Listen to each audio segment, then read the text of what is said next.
warahmatullahi wabarakatuh. Assalamualaikum. Wargi Bandung, kembali lagi di Ngariung Ngobrol Anak Negeri untuk Bandung. Bagi wargi Bandung yang belum menonton episode sebelumnya, bisa langsung scroll YouTube channel Yuskom Info Kota Bandung. Dan jangan lupa untuk di like, komen, subscribe, dan di share sebanyak-banyaknya. Seperti biasa, di Ngariung selalu menghadirkan narasumber yang akan berbagi informasi seputar Kota Bandung. Podcast kali ini kita akan kembali membahas tentang pengelolaan sampah nih, khususnya di Kelurahan Rancabolang ini. Langsung saja kita sapa narasumber kita hari ini. Sampurasun Bapak. Mampes, Iya, Lucia. Wilujeng Enjing. Iya. Damang Bapak. Alhamdulillah, Pangestu. Alhamdulillah, baik. Bapak mangga disapa dulu wargi Bandungnya sekaligus memperkenalkan diri. Silakan. Hatur nuhun teh. Assalamualaikum warahmatullahi wabarakatuh. Sampurasun, keluarga besar masyarakat Kota Bandung dan khususnya Kelurahan Rancabolang yang saya cintai, saya banggakan. Pertama, memperkenalkan diri, nama saya Ahmad Nur Hasan, Lurah Rancabolang, sudah menjabat selama 3 tahun 3 bulan. Dan alhamdulillah selama 3 tahun itu saya juga dibantu oleh rekan-rekan di kantor, ada 1 seklur dan 3 seksi pemerintahan, ekonomi, ekbang dan sosial kesejahteraan. Kemudian juga kita juga dibantu rekan-rekan non-ASN, ada itu dari IT, kemudian tenaga kerja kebersihan dan keamanan. Yang kita jumlahnya tenaga non-ASN kita ada sekitar 45 orang. Baik. Ya, itu yang bantu kita sehari-hari. Iya. Luar biasa. Selamat datang di Rancabolang, Teteh dan tim. Hatur nuhun, Ya, Bapak. untuk masyarakat Rancabolang, selamat menunaikan ibadah saum yang ke-9. Yang ke-9 Harus kuat ya. sampai maghrib. Betul, harus selalu semangat pastinya ya Pak ya, untuk betul. menjalani hari dan bekerja pastinya. Betul, Ya, betul. berarti sudah 3 tahun 3 bulan ya 3 Pak tahun 3 menjabat sebagai bulan, Lurah Rancabolang lurah yang ini. kedua kali ini. Yang kedua kali? Iya, karena yang pertama kalinya dulu Sumatera Oh. di tahun 2012. Baik. Iya. Ya, mungkin kiranya bisa dijelaskan dulu nih Bapak profil dari Kelurahan Rancabolang sendiri. Baik, Kelurahan Rancabolang itu merupakan kelurahan pemekaran teh di tahun 2006, di mana Rancabolang itu berdiri setelah Perda 6 tahun 2006. Kemudian kita berdiri sendiri yang merupakan pemekaran dari Kelurahan Darwati dan Cisaranten. Kemudian dari kelurahan itu dimekarkan yang semula hanya 10 RW. Dan sekarang kita sudah ada 12 RW karena ada penambahan RW yang ada di klaster Cempaka dan sebagian wilayah Sumarekon masuk RW kita, RW 12. Iya. Dengan luas wilayah 274 hektar dan penduduknya di angka 8.597 jiwa. Itu yang tercatat. Iya, yang lebih nyata. Karena akhir-akhir ini dengan berkembangnya ekonomi khususnya dengan adanya Sumarekon itu Iya. semakin meningkat dan bagi yang kontrak, yang kos yang tentunya secara administrasi belum tercatat sebagai Belum ada kita. pendataan terbaru ya Pak ya. Baik. Jadi itu yang tercatat itu hanya 8.597 jiwa. Begitu dengan jumlah RT 67 dan RW 12 gitu teh. Baik. Iya. Itu di tahun berapa Pak terakhir? Tahun kemarin ya ada? Yang mana? Pendataan? Pendataan betul? Pendataan kita selalu update per bulan. Per bulan ya? Ya, Wah, per luar bulan. biasa. Kita update. Baik. Gitu, teh. Nah Bapak, di sini kita akan kembali membahas perihal pengelolaan sampah nih, Iya. khususnya kan di Kota Bandung. Nah, kita juga penasaran nih Pak, bagaimana Pak pengelolaan sampah khususnya di Kelurahan Rancabolang sendiri? Baik, sebelum masuk lebih lanjut ya, kenapa saya mengangkat tentang sampah? Karena Kelurahan Rancabolang ketika bicara mengelola sampah kita sudah ya mungkin hampir mendekati paripurna gitu. Karena akhir-akhir ini ketika Kota Bandung diviralkan dengan mengkotisasi, Betul. kita sudah 4 tahun lebih awal. Wow. Begitu. Itu luar kenapa kami biasa. percaya diri Iya. memunculkan ini gitu. Dan kalau misalkan pengembangan sudah baik mah gampang teh. Yang susah itu yang dari minus menjadi positif yang lebih susah. Apalagi bicara tentang sampah. Hal yang menjijikan, hal yang sangat jorok. Betul. menurut masyarakat. Dan Tapi malas diabaikan. juga mungkin ya, Pak Iya, ya? tapi diabaikan. Betul. Sementara di sisi lain itu kewajiban masing-masing kita. Iya. Karena yang memproduksi sampah itu kita. Iya. Bukan pemerintah. Pemerintah itu memfasilitasi. Betul. Begitu. Waktu memang itu ada kewajiban pemerintah untuk memfasilitasi di sana. Tapi kewajiban itu karena yang memproduksi sampah kita yang harusnya bertanggung jawab gitu teh. Iya. Nah, untuk penanganan sampah kita bicara sekian tahun kebelakangan dulu ya mungkin. Di tahun 2016 itu di Starchip Kota Bandung membentuk atau membangun sebuah bangunan yang di sana dilengkapi dengan biodigester pengolahan sampah. Tahun 2016 sampai 2019 dinilai kurang efektif. Di tahun 2019 kita sudah mulai merintis dengan magotisasi ini. 2019. Ya, jadi di tanggal 22 November 2019 itu kita sudah mulai efektif dengan memang bioform atau boxnya itu masih terbatas. Sehingga waktu itu kita baru bisa mengentaskan sampah dapur 200 sampai 300 kilo per hari. Begitu 2019 sampai kemudian 2020 di bulan Juni kita dapat CSR, alhamdulillah, dari Pertamina sebesar 50 juta dan peruntukannya selain untuk menambah fasilitas sana juga untuk pengembangan magotisasi ini teh. Yang penambahan box dan lain-lain sehingga ada peningkatan sampah yang bisa kita kelola. Meningkat dari yang tadi 200 sampai 300 meningkat 500 sampai 600 kilo per hari. Itu di bulan Juni 2020.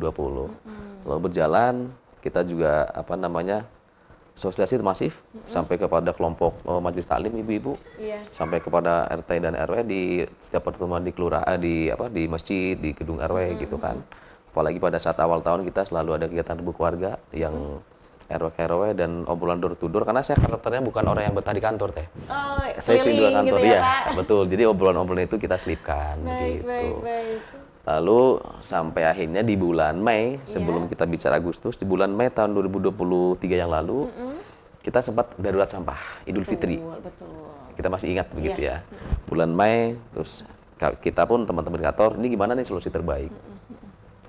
Kita masih ingat ada surat edaran Wali Kota Desember 2021, di mana setiap pembuangan sampah itu sudah harus terpilah dan terpisah jadwalnya. Mana yang misalkan hari Senin sampah organik, Selasanya anorganik. Betul. Nah, surat itu yang kami jadikan dasar sehingga alhamdulillah di tanggal 19 Mei tahun 2023 yang lalu kita mengumpulkan semua lembaga kemasyarakatan dalam hal ini RT RW yang memang bersentuhan langsung dengan masyarakat menyepakati bahwa memaksimalkan lagi Kang Pisman, kemudian juga untuk membuang sampah, karena kan pembuangan sampah ini petugasnya direkrut oleh setiap RW. Iya. Jadi pembuangan sampah yang dibuang ke TPS kita sudah harus terpilah dan terpisah jadwalnya. Misalkan Senin jadwal organik dan yang dikirim sana ke anorganik kita pulangkan. Nah memang itu awal-awal sangat-sangat debatable. Termasuk petugas kebersihan yang di sana keberatan lah gitu. Tapi alhamdulillah pendekatan kita bisa jalan maksimal. Itu bulan Mei 2023 tanggal 19 kita bentuk kesepakatan itu. Sosialisasi kita lanjutkan bulan Juni, Juli, puncaknya Agustus. Di tanggal 23 Agustus, Kasih Bang saya laporan, Pak Lurah, ini informasi dari DLH Kota Bandung bahwa TPS Sarimukti terbakar dan efek dominonya adalah TPS kita harus tutup pada saat itu. Itu posisi hari Rabu. Belum ada arahan lebih lanjut baik dari provinsi maupun dari Kota Bandung. Tapi karena ini sampah diproduksi setiap hari, kita akhirnya muter otak. Ya sudah. Karena tadi runtutannya kita sudah ada kesepakatan pemilihan sampah, sehingga di hari itu juga tanggal 23 Agustus saya mengeluarkan edaran kepada Ketua RW bahwa intinya adalah sampah anorganik sementara waktu disimpan di rumah, sementara sampah organik dibuang, tetap diambil oleh petugas kebersihan, dibuang ke samping kelurahan. Karena TPS itu posisi waktu itu. Kita siapkan box besar dan alhamdulillah mereka membuang ke sana dengan kondisi sudah terpilah. Nah, inilah yang menjadi bibitnya. Jadi dengan Sarimukti terbakar ternyata ada momentum untuk sadar masyarakat milah sampah begitu teh. Kemudian TPST sudah kita buka lagi di sana, kita buka dan sudah mulai terpilah. Dan waktu itu juga alhamdulillah Pak Sekda juga pernah berkunjung mengapresiasi bahwa di sana itu tidak ada lagi pemilahan sampah dapur dan non dapur. Yang ada hanya memilah sampah non ekonomis, maksudnya anorganik yang terbagi atas residu dan ekonomis. Pemilahnya itu. Sementara sampah SOD atau dapur itu sudah terpilah sendiri, langsung ke magotisasi. Itu di Agustus perjalanan sampai sekarang. Terus kita juga nggak bosan-bosan menyampaikan terus-terusan. Bahkan ada berapa RW, aduh Pak Lurah, apalagi Kasih Bang saya yang tadi ke sini, itu juga kan kebetulan orang Sumatera juga. Orang-orang Batak, jadi ada keras gitu ya. Pokoknya gimana caranya demi kebaikan kita bersama harus sejalan, sepemikiran gitu. Dan alhamdulillah juga akhirnya di puncaknya di 9 Januari yang lalu, semua RW di Kelurahan Caboleng itu sudah menerima penghargaan dari Dinas Lingkungan Kota Bandung sebagai RW kawasan bebas sampah. Di tahun berapa dari itu, Pak? 2024 ini, Januari. Ini Alhamdulillah. Dan ini satu-satunya kelurahan Kota Bandung yang apa namanya yang memang sudah semua RW KBS begitu. Sehingga dalam waktu dekat mungkin sesuai arahan Pak Camat dan informasi dari Pak Sekda, kita akan di-launching menjadi kelurahan pertama di Kota Bandung sebagai kawasan bebas sampah. Wah, luar Begitu. biasa. Itu pengolahan magotisasi di sana. Dan bicara magot, selanjutnya ini paling ramah lingkungan. Karena dari magotisasi itu tidak ada yang terbuang sia-sia. Betul, betul. Baik fresh magotnya yang kita alhamdulillah banyak pertanyaan, Pak Lurah udah berapa panen kita di sehari, berapa kilo kira-kira? Alhamdulillah kita sampai 75 kilo sehari. Dan setiap hari kita panen fresh maggot. Setiap hari ya? Setiap hari panen fresh Berarti maggot. banyak sekali. 75 sampai 80 kilo. Karena kenapa? Karena sampah dapur yang sudah kita kelola sebenarnya kita bisa menyelesaikan 2 ton per hari. Bukan 2 kintal ya, 2 ton. 2 ton, Kita bisa menyelesaikan sampah dapur 2 ton per hari. Namun produksi sampah dari Kelurahan Cabolang per harinya 900 sampai 1,3 ton. Sehingga kita untuk menutupi itu kita pun tidak tinggal diam. Kita membantu pemerintah Kota Bandung dengan cara apa? Kita mengambil limbah sayur dan buah-buahan yang ada di pasar Induk Gede Bage. Gede Bage. Padahal secara administrasi sudah beda kelurahan dan Betul, beda kecamatan. iya. Nah, tapi karena kita diberikan sarana prasarana oleh pemerintah Kota Bandung di akhir tahun kemarin ada perubahan anggaran penambahan sarana prasarana untuk magotisasi, ya jangan diam dong. Kita sudah berikan anggaran. Betul. Fasilitas ada. Ketika sampah ini SOD ini kurang, jangan berdiam diri. Kita bantu yang lain. Ya dengan cara per minggunya kita ngambil 700 sampai 1 ton sampah yang limbah sayur dan buahan yang ada di pasar induk dibagi untuk menutupi itu. Karena kemampuan kita sudah di atas 2 ton per hari. Begitu teh. Singkatnya seperti itu. Luar biasa, karena kan panen magotnya juga setiap Betul. hari ya Pak ya? Betul, setiap Baik, hari. baik. Nah, dalam pengelolaan sampah organiknya Pak, memang yang digunakannya hanya teknik magotisasi atau ada teknik yang lain? Kemarin di akhir tahun, alhamdulillah kita juga lagi-lagi pemerintah Kota Bandung sangat memperhatikan ya untuk pengolahan penanganan sampah. Terlebih pada saat darurat penanganan sampah itu ada program Kang Empos. Itu kita diberikan sarprat berupa karung, ember, tanah dan kompos. Namun setelah dan pembagiannya meskipun arahnya 20%, kita tidak membagi seperti itu Teh, karena kita butuhkan influencer. Betul. Kita yang butuhkan influencer, bukan dibagi ini alat sementara tidak dikerjakan percuma begitu. Iya. Jadi kita kemarin metode yang diambil adalah pengurus yang ada di setiap RW yang kita berikan dulu. Pengurus RT, RW, PKK, Posyandu, Pospindu, Karang Taruna yang ada di sana. Sehingga ketika yang bersangkutan berikan amanah untuk mengelola Kang Empos itu, dia akan menjadi influencer tentang tetangganya terdekat. Begitupun pada saat kita ada pengadaan tong sampah yang terpilah itu, karena PIPPK walaupun tahun ini sementara tidak ada gitu ya. Di tahun-tahun sebelumnya beberapa RW menganggarkan tong sampah sepaket terpisah antara organik dan organik pun demikian. Jadi pembagiannya tuh tetangga ada pengurus LK itu dulu. Jadi nanti dia akan menginfluencer tetangga sebelahnya. Gitu. Nah, kemarin alhamdulillah dengan cara seperti itu menyebar gitu. Baik. Tapi untuk Kang Empos memang terus terang karena ini kita kemarin juga uji coba mungkin ya. Kemudian kita melihat panduannya, kita coba ada beberapa dan mayoritas itu gagal. Mohon maaf ini yang keluar itu belatung gitu ya, belatung. Ya, sehingga mereka tidak mau lagi dan mohon maaf juga ketika ini kan yang diberikan sarpras kan sekali pakai gitu ya. Betul. Setelah itu masyarakat ya kalau beli tanah beli itu sepertinya susah. Dan di sisi lain kami pun tidak juga menyayangkan dengan kegagalan itu karena kalau seandainya Kang Empos ini berhasil maksimal, lalu yang maggot yang di sana sampahnya dari mana? Iya. Karena kan objeknya sama ya, Betul, permasalahannya itu sampah dapur, sampah sampah organik dapur itu. Jadi dengan Kang Empos tidak berjalan, toh kita juga maggot sudah bisa dikatakan 4 tahun lebih awal dibanding kelurahan-kelurahan lain Dibanding gitu ya, yang kenapa lain SPD ya, gitu. betul. 4 langkah lebih awal gitu ya. Alhamdulillah masyarakat sekarang sudah 0 SOD yang tercampur tidak ada. Jadi meskipun sekarang ada penerapan aturan TPA Sarmukti tidak lagi menerima sampah organik campuran gitu ya. Kami pede karena insya Allah sampah yang dibuang ke sana sudah berbentuk residu. Tambah lagi di sana di TPST kita juga ada pemilihan sampah ekonomis.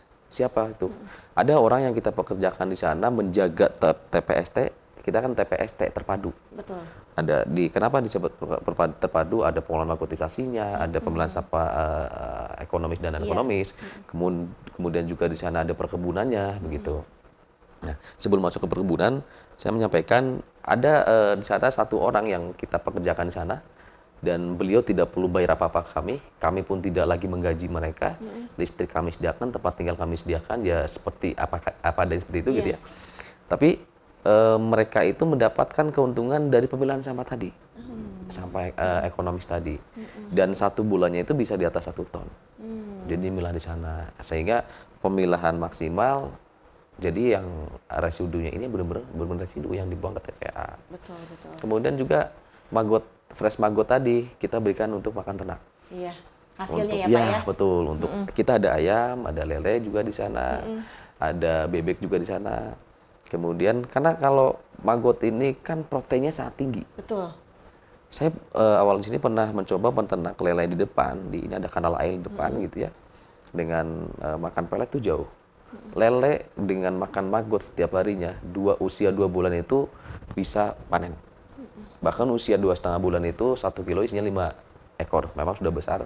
Dan alhamdulillah untuk lele kita sudah ada penampungnya, ayam kalasan. Oh. Jadi kan ada, nggak apa-apa ya sebut merek ya, Iya, nggak untuk apa-apa. promosi lah ya. Karena masyarakat kita juga yang punya. Betul, nggak apa-apa. Jadi kita alhamdulillah untuk lele kita sudah supply, ada ya? sudah supply ke sana. Kemudian kita juga sedang ngejar ayam broiler yang 21 atau 3 minggu panen. Itu untuk salah satu masyarakat kita yang berjualan nasi Padang di Sumarekon. Di pasar Sumarekon, Simpang Sumarekon dengan tagline-nya ayam organik. Ayam organik. Betul. Jadi emang ayamnya ini sama sekali nggak ada gajinya, pure daging. Lalu untuk bebeknya juga ada bebek lado tuh bahasa Padang ya, cabe ya? Cabe hijau. Iya, cabe hijau. Sudah juga ada yang itu. Tapi selain kita ya tanda kutip komersilkan. Kenapa? Iya, karena kita butuh modal juga, Teh. Betul. Kita jual, kita kan perlu bibit ulang gitu ya. Iya. Kita juga bagi ke rekan-rekan tenaga bersihan, tenaga keamanan, teman-teman di kantor, pengurus ketua RW, kita kasih semua ayam lele. Kemudian kita juga untuk petugas kebersihan setiap RW pun kita kasih. Baru kemarin hari Jumat yang lalu kita bagi-bagi bebeknya, karena bebek dengan pakan maggot sehari 2 bulan sudah panen. Sudah bisa panen. Baik, karena memang benar cepat gitu. Iya, berarti itu yang diperoleh dari hasil maggot Oh, sendiri betul. ya. Itu dari freshnya. Ya, dari fresh maggotnya ya. Ya fresh. Lalu ada kasgot. Apa itu kasgot? Bekas maggot. Bekas maggot. Sampah-sampah yang memang tidak bisa diurai 100%. Betul. Iya. Itu untuk apa? Untuk pupuk. Iya.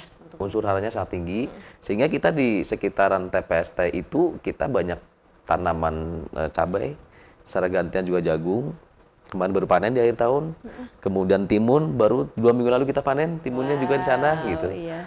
Lalu di samping sini sebelah timur kita juga kita kelola lahan ini sayur brokoli, dan juga kita sayur itu mensuplai untuk ayam tadi. Ayam yang di depan tadi, ya. Ada sebut merek lagi. Nggak apa-apa. Baik.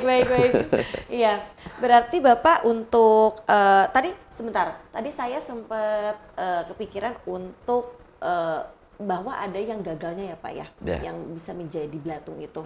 Nah itu disebabkan apa Pak? Kalau kami melihat ini yang namanya belatung itu kan pasti muaranya asalnya itu dari hulunya itu dari telur.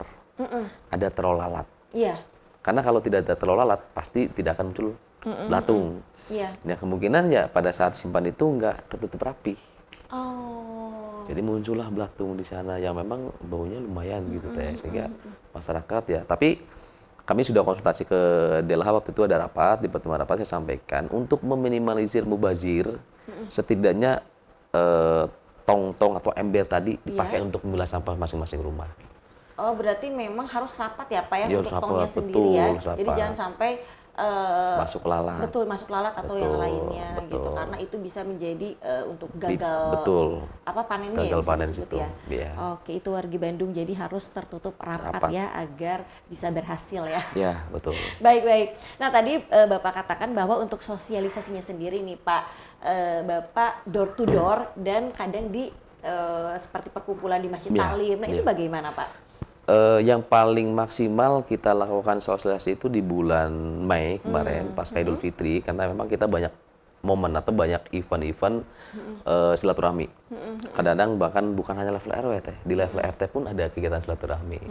Jadi di pertemuan-pertemuan itu yang kami sampaikan untuk masyarakat tetap memilah, dan ada satu treatment yang tanda kutip saya memaksa mereka. Saya tanya kepada ketua RW, sampah itu diangkut sekitar jam 7:30 sampai jam 9 pagi dari setiap masing-masing rumah. Nah, ketika jangan jadikan alasan nggak punya ember itu alasan untuk tidak memilah sampah. Iya. Cukup pakai saja kresek digantung di pagar. Karena kan pagi-pagi kucing sepertinya masih kalem lah ya, Iya. belum kelaparan. Jadi digantung nanti diambil oleh petugas sampah. Nah, dengan kami pun mendorongnya dengan ternyata masyarakat berpikir dengan kresek ini jelek. Iya. Ya sudahlah beli ember. Nah, Jadi kita menceritakan seperti itu, pendekatannya pendekat hati dari hati gitu. ke hati ya. Betul. Seperti itu kemarin. Baik.